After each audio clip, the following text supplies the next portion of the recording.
Hola amigos del sendero, espero que os gustara el vídeo del otro día, de la última ruta, aquella en la que me preguntaba Juanjo que por dónde íbamos a ir, y si lo habéis visto yo le decía que íbamos a hacer una ruta campo a través.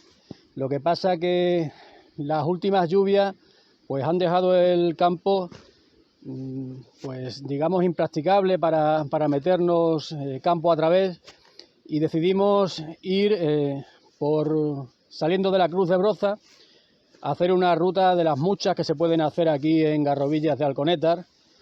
Salimos como digo, por la Cruz de Brozas y nos metimos por un camino en el cual pues se pueden ver almendros, olivos, encinas, incluso algunos pinos, y llegamos hasta la Cañada Real, en la que dos amigas que venían en el grupo nos estuvieron explicando cómo hasta hace poco la Cañada Real pasaba por su pueblo, por Navas del Madroño, que está aquí al lado, y por la calle principal, desde que eran pequeñas, pues pasaban las vacas, las ovejas y todo el ganado trashumante. Luego fuimos por la zona de la Morisca, una zona muy bonita de aquí de Garrovillas de Alconétar, que ahora mismo está preciosa, por las cuevas del Parro, y terminamos la ruta en la Cruz de la Juntanina. Si recordáis, en el vídeo me preguntaba Juanjo, como decía antes, ¿por dónde vamos a ir? Le dije, pues campo a través.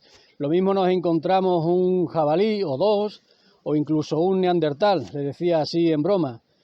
Bueno, pues vamos a hacer un vídeo hablando de esta especie. Vamos a imaginarnos cómo sería ese encuentro del Homo sapiens cuando llegó a Europa y se encuentra de repente con otro humano, otra especie distinta a él. ¿Cómo sería ese encuentro, amigos? Para profundizar en el conocimiento del Homo neandertal, yo os recomiendo que leáis a Juan Luis Arzuaga, y en concreto de los muchos libros, por ejemplo, uno que se llama El collar del neandertal, de Juan Luis Arzuaga.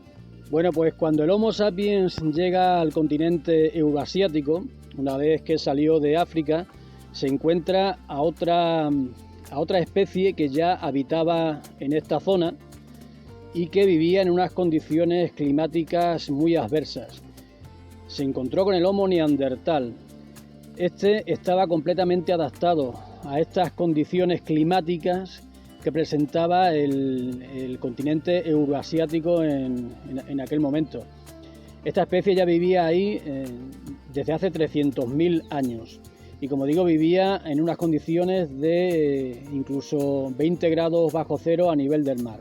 Estaba completamente adaptado a esas condiciones climatológicas. El Homo sapiens se encuentra con una especie con un rostro totalmente diferente al suyo, con una región nasal más protuberante, más ancha, más voluminosa, con el objetivo de calentar el aire inhalado, con una caja torácica y unos pulmones más anchos. Unas características biológicas que le hacían estar adaptado a esos ambientes fríos. Pero compartían con ellos algunas características, como por ejemplo el que también eran cazadores, además cazadores de grandes animales. También fabricaban herramientas, también eran nómadas. Eran nómadas, pero vivían en un espacio o en un área limitada, es decir, conocían el entorno y se movían en ese entorno en función de la caza, en función de los movimientos de los animales que cazaban.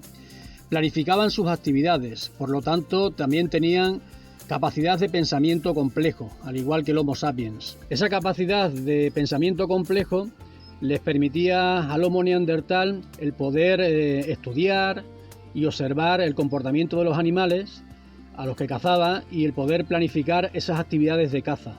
Otra característica es que eran grupos pequeños, de unos 20 o 30 individuos, lo que podría suponer unas 2 familias aproximadamente, y se movían en un entorno limitado, pero como digo, eran nómadas. ¿Y por qué eran nómadas? Pues porque seguían a esos rebaños de animales a los cuales cazaban.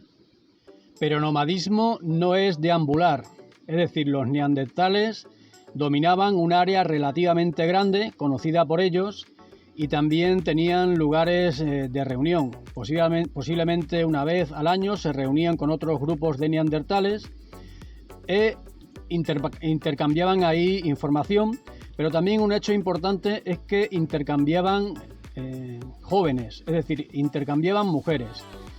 Con esto evitaban los problemas de consanguineidad y favorecían la conservación genética de la especie. Estas reuniones esporádicas evidencian que, por lo tanto, compartían información y tenían esa capacidad de comunicación. Y por lo tanto, si tenían capacidad de comunicación, tenían lenguaje. ¿Pero era ese lenguaje oral? Esa es la pregunta. Bueno, pues parece ser que sí, que tenían un aparato fonador, así lo evidencian los fósiles encontrados, y por lo tanto tenían esa capacidad de lenguaje. Tenían un aparato fonador similar al del Homo sapiens, pero con una laringe un poco más arriba.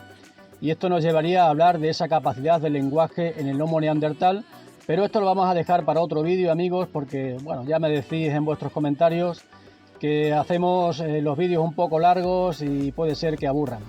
Y no es nuestra intención. Amigos, si te ha gustado el vídeo, te sugiero que te suscribas y le des al like.